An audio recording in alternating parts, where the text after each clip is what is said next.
ঋষি অনেক সাধনা ও ধ্যান করে একটি জাদু ছাগল তৈরি করেছেন। ঋষি ছাগলটিকে সব ধরনের শক্তি দিয়েছিলেন। 30 বছর সাধনা করে আমি তোমায় তৈরি করেছি। এখন তুমি এখানে থাকতে পারবে না। তুমি এখন লোকালয়ে যাবে, আর তোমার দেখাশোনা তোমার নিজেকেই করতে হবে। কিন্তু মালিক, আমি কার কাছে যাব?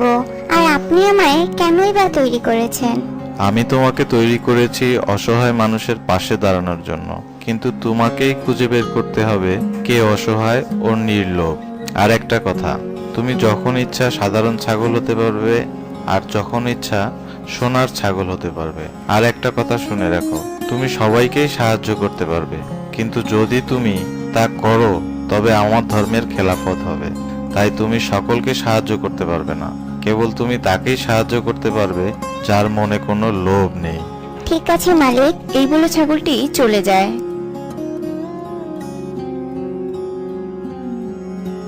ছাগল হাঁটতে হাঁটতে গ্রামে চলে আসে। আমি কাকে সাহায্য করব? কোথায় থাকবো? এই বলে ছাগল পুরো গ্রাম ঘুরে বেড়ায়, কিন্তু তেমন কাউকেই পায় না। হঠাৎই ছাগল এক মোটা মতো লোককে দেখতে পায়। এ তো অনেক শক্তিশালী। যদি আমি এর সাথে থাকি তবে কেউ আমার কোনো ক্ষতি করতে পারবে না, আর আমি একে সাহায্য করতে পারবো, আর এ নিশ্চয়ই আমাকে ঠিকমতো খেতে দিবে। এই বলে ছাগল লোকটির কাছে যায়। লোকটি ছাগলকে দেখে, বাহ বাহ, এই ছাগল কই থেকে এলো? ভালোই হয়েছে, একে যদি আমি জবাই করে এর মাংস খাই তবে আমি আরো শক্তিশালী হব। এই কথা শুনে ছাগলটি পালাতে থাকে, আর লোকটিও ছাগলটির পেছনে ধাওয়া করতে শুরু করে। হে ভগবান, এ কার কাছে এসেছিলাম? এ তো আমাকেই মারতে যাচ্ছে। এই বলে ছাগলটি সেখান থেকে পালিয়ে যায়। আর পুরো গ্রাম ঘুরে হঠাৎ সে এক মোড়লকে দেখতে পায়। ওহো, এই মোড়ল তো অনেক ধন সম্পদের মালিক। মনে হচ্ছে যদি আমি এর কাছে থাকি তবে আমি জানতে পারবো গ্রামের কে কে অসহায়, দরিদ্র মানুষ। আর যদি আমি একে সাহায্য করি তবে ইনিও আমায় নিশ্চয়ই সাহায্য করবে। ছাগল মোড়লের কাছে গেলে মোড়ল ছাগলকে খেতে দেয়। বাহ বাহ, এই ছাগল তো নিজে থেকেই আমার কাছে এসেছে, ভালোই হয়েছে। একে বিক্রি করে অনেক পয়সা পাওয়া যাবে। মনে হয় এই মোড়ল অনেক ভালো মানুষ, আমাকে খাবার দিলেও একে আমার সাহায্য করা উচিত। এই বলে ছাগল সেখানে সোনার গোবর দেয়। সোনার গোবর দেখে মোড়লের চোখ লোভে চকচক করতে থাকে। মনে হয় এ কোনো জাদুই ছাগল, সোনার গোবর দিল। না জানি এর পেটের ভিতরে আরো কত সোনা আছে। এর সবকিছুই আমার চাই।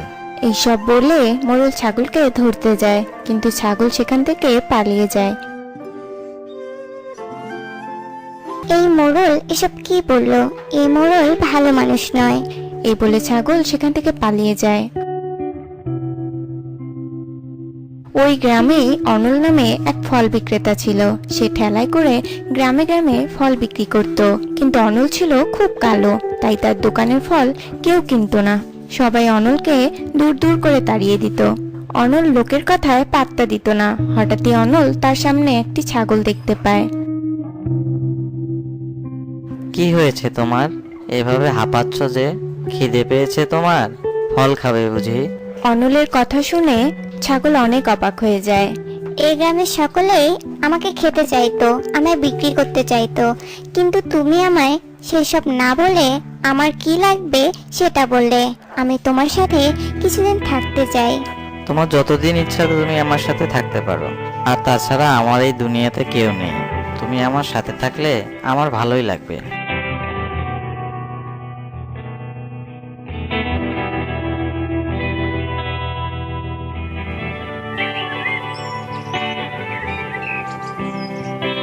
এরপর থেকে ছাগলটি অনলের সাথেই থাকতে শুরু করে। অনল ঠিকমতো ছাগলটির যত্ন নিতে থাকে, তার খেয়াল রাখে। একদিন অনলের ফলের গাড়িতে হঠাৎই মোড়ল ছাগলটিকে দেখতে পায়। এই তো সেই ছাগল, একে আমার যে করেই হোক চাই। এরপর মোড়ল অনলের কাছে যায়। এই ছাগল আমাকে দিয়ে দে। না বাবু, আমি এই ছাগল আপনাকে দিতে পারবো না। আমি এর জন্য তোকে অনেক টাকা দেব। বাবু, আমার টাকা চাই না। এই ছাগল আমার অনেক বড় বন্ধু, তাই আমি একে আপনাকে দিতে পারবো না। ও এই কথা, দাঁড়া তোকে দেখাচ্ছি মজা। এই বলে মোড়ল চলে যায়।